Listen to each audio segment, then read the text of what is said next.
হত্যা করে নিঃশুদ্রা করছে, এরপরে বস্তার ভিতরে ভরছে, হয়েছে? তাহলে দেখেন, মানুষ যদি খারাপ হয় সে পশুকেও হার মানায়। চিল্লায় বলো ঠিক কিনা?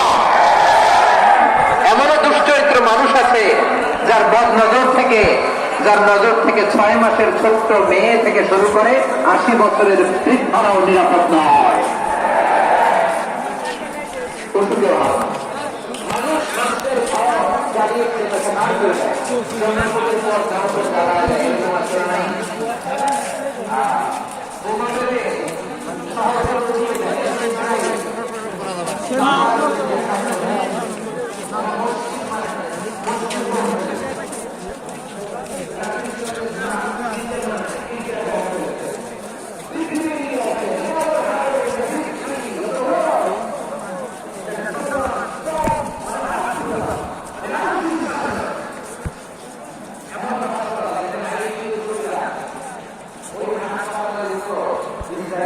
Israel